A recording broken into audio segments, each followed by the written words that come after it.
Welcome back to a brand new year. Are you excited or what? I know Kat and Emily should be, considering I didn't crush them yet for their guest host jokes that were in my absence.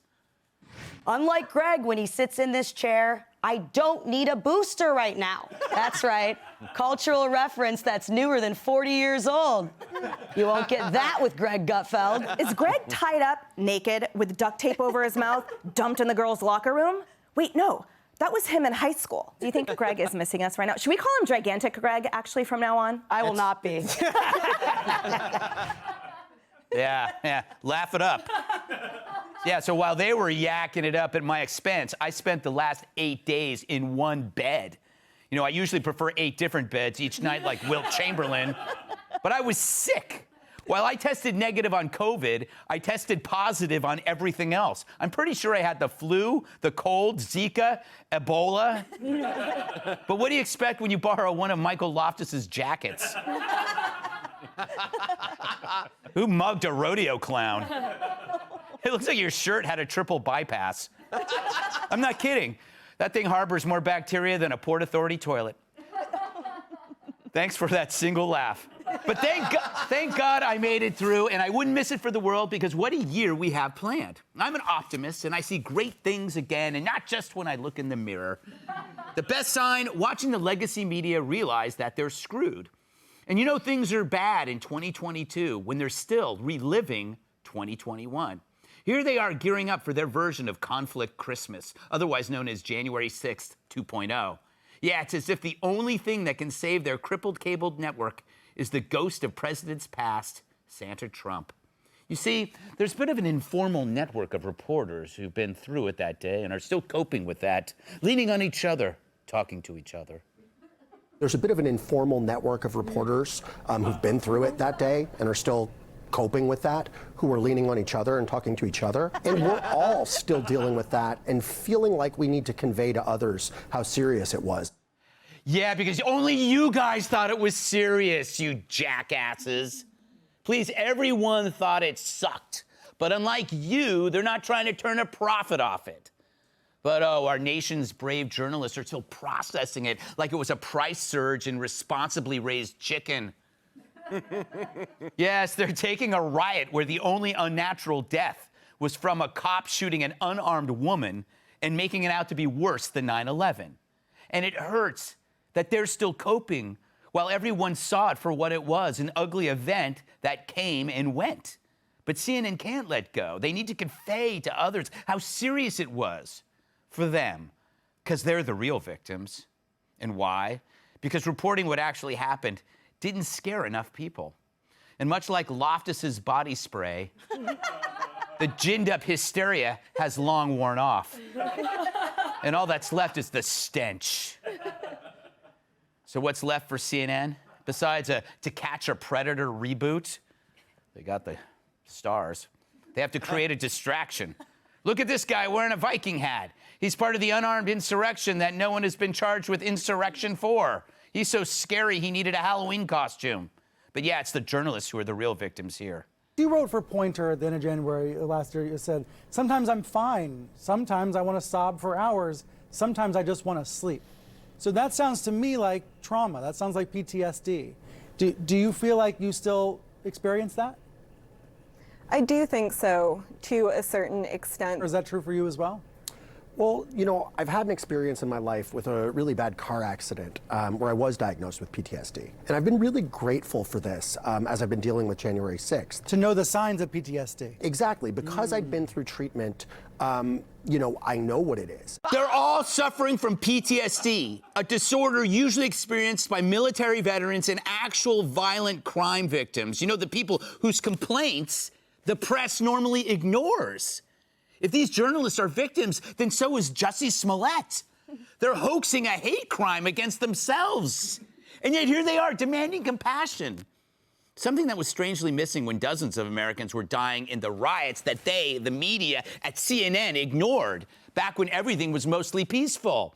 They hid those violent details like the Secret Service hides Joe Biden's car keys. So the media now appropriates the pain of real victims, just like when they blamed the terror attack in Waukesha on a SUV. They certainly didn't feel this way when violence rampaged through nearly 24 major cities led by libs. Perhaps it's because they were far removed from the destruction that they papered over. See, that's why it's the soldiers who get PTSD, not the people who sent them to war. But you can't blame them for trying. The polling has shown the country moved on from CNN's latest fetish, at least the one that's legal. Yes, the public sees the Republicans moving in the right direction, while it's the Dems who keep sinking like an iPhone dropped in a toilet. Now, I don't know if the Republicans have any answers. Since when do any politicians these days? Like the Maroon 5 catalog, I pretty much hate them all. But anything is better than what the Dems are serving. It's 2022, but it's dressed up now as 2021. I might have that backwards. Inflation, COVID, crime, it's a bottomless pit with spikes at the bottom, Emily. And that explains CNN going all in on January 6th. And you could see right through it, like a Miley Cyrus tube top. It's all so obvious. Maybe January 6th will be the diversion we need to save us from our own casual dismissal of the suffering incurred under Democrat rule in 2021. Maybe if we focus on January 6th, America won't look at every single day other than that, where CNN dismissed your pain as deserved, where victims of persecution deserved it, and where law enforcement was worse than the thugs they tried to protect you from. Meanwhile, they covered for the screwed-up anchors, their political relatives, and their deviant producers. In 2021, CNN did more covering up of the news than actual covering of the news. So I get it. For CNN, January 6th, it really is their Christmas. Oh, so they did kill James Van Der Beek. There you are. Hey! I got you something. What? Christmas was last week. Oh, no, this is for January 6th. I got it at the CNN gift shop in the therapy section. Aw, you shouldn't have. Oh my God, a Brian Stelter doll! I love it! I knew you would, and it comes with accessories. Terrible. So blame, anger, hysteria, division, they all make great stocking stuffers. And CNN Santa is here to say that it's you who are naughty and them who are nice. Piece of advice, don't sit on his lap. Let's hear it. Listen to that crazed applause. Let's welcome tonight's guest. He's so British, even his crumpets have a stiff upper lip. Author and political commentator Douglas Murray. She's skilled at leading cheers, riding steers, and downing beers. Outnumbered co-host Emily Campagno. And when he's on set, that frees up one extra bed at the homeless shelter. The LoftusParty.com founder, Michael Loftus. And her New Year's resolutions are all court-ordered. Listen to that. That was a hefty laugh, I think maybe because it's true. Fox News contributor Kat Timm. All right, wow. So anyway, I do think I'm the real victim here. I've been sick. I just got back. Douglas, thank you for the kind card. And I think that was you that sent me the card. I don't remember sending anything. No, I don't remember caring. You just made me spit. What? Can you blame CNN for not moving on? This is kind of like the only thing they got left at this point. It's true. It's something particularly unpleasant and ugly about journalists talking about themselves like this. You know, it used to be a rule in journalism that you just never talked about yourself. Like, right. That reporters didn't say, you know, the story's about me. You reported on what you saw. I know war correspondents, long-term war correspondents who don't do this crap. They just don't do it. They don't turn up and tell everyone else that they've got PTSD from it, and presenters don't diagnose PTSD live on air. Right. So true. You know, so no, I mean, of course they don't want to let go of it. They're the heroes. Yes. They're the brave truth tellers they've always wanted to be since they first saw All the President's Men. Yes, that's so true. Whenever you can make yourself the protagonist, why wouldn't you? Isn't that why, you know, isn't that why you're wearing that mutant...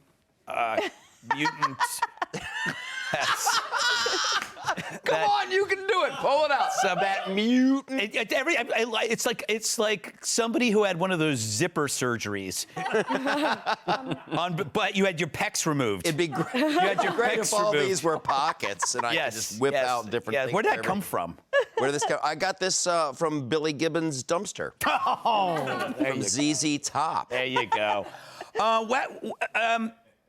Should CNN maintain focus on this? Are we not focusing on They this should enough? keep going. They need to shine a spotlight on this. It's all about me. I'm a victim. Here's what they like to do. The lefty pinko commies over at CNN. And the left, they have this like whole cry bully mentality.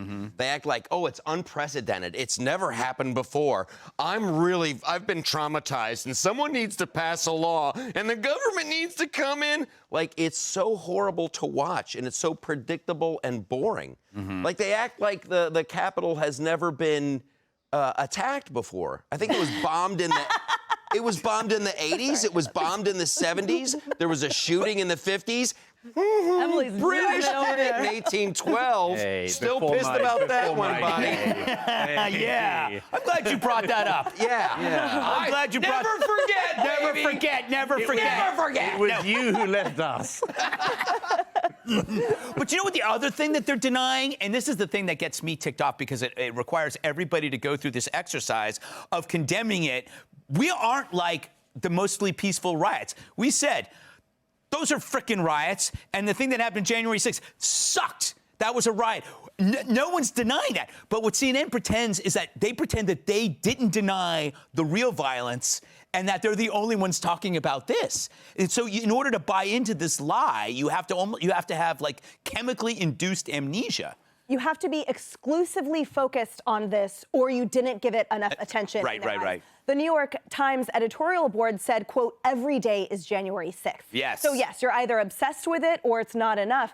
I think the interesting thing as they diagnose themselves with trauma and the like is that you would think if they experienced this absolutely horrible day and have resulting PTSD from it, that they would empathize with the millions of Americans who went through these years of violence in these last couple of years with the 500 families that lost a loved one to homicide, to gunshots in D.C. last year, or here in New York City, 800 in Chicago, the guy who was beaten to death in front of his 2 children while hanging Christmas lights. The list goes on of the families across America that have been absolutely ripped apart by homicide, by skyrocketing crime statistics, and by urban centers that have absolutely imploded. You would think these guys would exercise some empathy and say, yes, I have a modicum of understanding of how that felt, so let me report on it. Let me lift up and amplify your voices. But instead, they're just absolutely ignoring what voters really care about, which is their safety and their livelihood. You know, to boil down that very long answer to something... Sorry. Think about this. Those spent more time talking about their PTSD than Ashley Babbitt. That is a person who was shot dead, unarmed woman. And I don't remember CNN talking about the PTSD of her family or anybody there who saw her get killed unarmed. That's a lot to digest. Let's go to Cat Timph.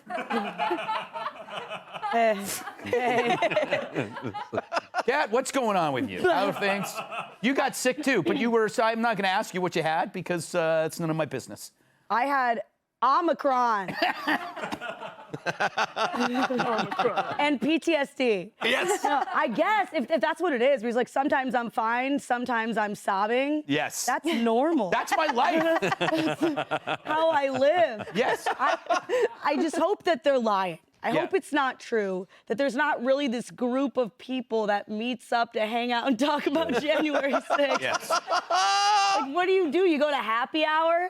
Like chips and guac and talk about it? I don't believe them, and I hope for their sake that it's not true, because that makes me sad. Yeah, and the thing is, PTSD is real. Real. There's no doubt that they were shaken up about some of the things that happened, but this is an appropriation that, like, going back to what Douglas said, despite being British, he is correct. I forgot. See, I went on the side. Now I forgot the point I was going to make. Appropriating trauma? Appropriating drama is something that our press it's a modern phenomenon. Yeah. It's a modern phenomenon to talk about yourselves because you might actually get a book deal out of it too. You know, Or a gig at CNN. yeah, or a gig at CNN. You're not supposed to want PTSD. No, you're not yet. Don't you remember the cops testifying? This is a whole new thing. yeah. It has to be, oh, I was so shook. Oh, I got PTSD. Like, they had those cops testifying, and every single one of them cried. Yeah, Like, yeah. what? And by the way, I didn't expect it, and they were pushing, and then I was No. pushing back. but you know, we got to move on. But you know what? That was the first time I saw CNN sympathetic to the police, right? Because it was something that they could nail an administration for. All right, up next, crime as liberals seeking alternatives, making them seem more like conservatives. Hey, Sean Hannity here. Hey, click here to subscribe to Fox News YouTube page and catch our hottest interviews and most compelling analysis. You will not get it anywhere else.